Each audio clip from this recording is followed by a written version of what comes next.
Before we get into starting our symmetrical patterns for our frames, let's just review what we should have done so far. Right now, the requirements for the value study assignment should have been completed, and we've worked through this. We've had a good linear lay-in. We created the forms first using a variety of values. Do your values follow the direction of the shadow and the highlights?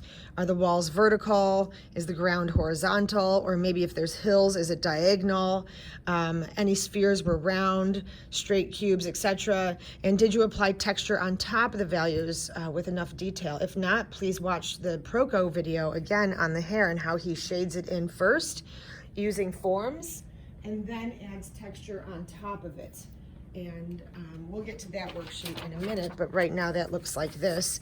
First, we matched the curve of the lock of hair, and then once we got all of our shadows, halftones, and highlights for the form, then we went back over with the pencil line to add the texture of each individual strand instead of just going for the strand first. So it's always form first, and then texture on top of that, details of texture.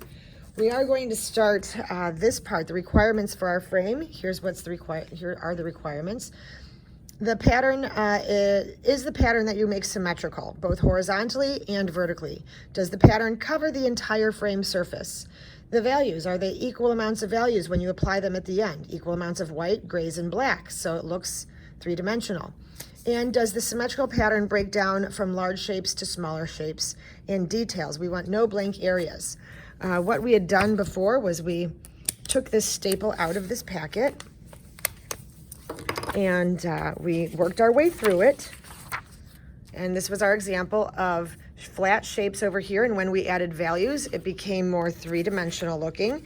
And again, this piece of fabric in the background of the still life is shaded on a diagonal line. All of the fruit is on a curved line. Over here, curved, flat surface that it's sitting on is horizontal. These shadows are horizontal. And again, these shadows come around this curved vase. Over here, we looked at this image. Again, flat shapes up on top. Adding value to them gives them the look of 3D forms. You have completed your value scale practice and applying it to shapes to make them look like forms. You've completed the Proco hair practice, adding values and then adding texture on top of that. Now this one was optional. Remember, this was optional. So this the pairs was just a practice, making it darker up here, horizontal, darker down here, curving shadows, matching not only the values but the textures as well of that wood table. I had given you the linear lay-in for that to use so that you could also see what a linear lay-in looked like. Of the 8 textures on this sheet, I asked you to practice 4 of them. This was optional as well. It was to go ahead and practice the rest of the hair with Proco, the lips. We put those videos up. We practiced the eyes and nose. These were optional since we were not doing portraits, but a lot of students like to do portraits in 6th grade. I gave you a blank face for you to go ahead and put all of the features that you learned together to make a portrait that is 3-dimensional. Some of you chose to do that and they look really nice. The next 2 pages are blank. These are the 2 pages I'd like you to take out today. It's just plain 8.5 by 11 copy paper, all right? So we're gonna pull those aside, and then this is gonna be our shading practice on our frame. So I've given you what this looks like. We've got, again, equal amounts of black, grays, and whites to make these flat shapes look 3-dimensional. And then there's another practice on the back, should you feel like you need extra practice. I'm going to put that packet back aside, keep everything organized. You know me, organization is the key to life. Over here, we have pulled out the 2 blank sheets of copy paper.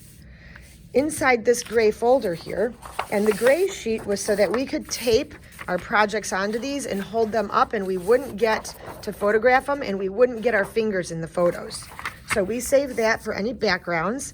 Inside here, this larger white sheet of paper, this is going to be your frame. So this is the final frame. What we want to do is practice though before we get to the frame. Inside that folder was also the piece of Bristol board, and you can hear that. This is what you did your linear lay-in on, and this is the paper that your value study's on. Also in that folder were 2 sheets of vellum It's kind of like tracing paper. You can see through it. And one larger sheet of vellum. This first small sheet is for the symmetrical pattern that we're going to practice together today. The second little one is for your own symmetrical pattern that you're going to practice on your own tomorrow. One we're going to do together, one you're going to do on your own. When you're done with the one on your own, this larger piece is for your actual frame for your project. All right, so we can put this aside for today. Let's leave all the vellum and framing stuff together. All I want you to have today is this small sheet of copy paper. It's not small, it's 8.5 by 11. One of the smaller vellums, please. I would like you to have also with you your straight edge that I packed with you. The straight edge looks like this. It is 2 inches wide. I will show you that. So right here, 2 inches wide. Let me see if I can get that towards the camera a little better. There you go. There's your 2-inch wide straight edge. If you don't have this, that's fine. You can always use a ruler. But when it comes time to measuring your final frame, 2-inch was easier having the stencil, because that way you don't need to measure and you can just use the stencil. If you don't have this piece of tag board, the 2-inch tag board, then by all means just use your ruler to measure it, and I will go through a video for that also. And I think for this, you may use either a mechanical pencil, but perhaps I would prefer a nice and sharp. I'm going to sharpen it. I like my Ticonderogas. So school pencil, straight edge or ruler. Some kids say, oh, we don't have a ruler, we don't have a straight edge. And I'm like, okay, no worries, no problem with that. Because honestly, if you just have an envelope or any other sheet of paper, you can just fold this in half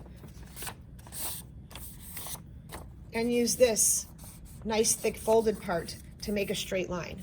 What I don't want is willy-nilly lines, okay?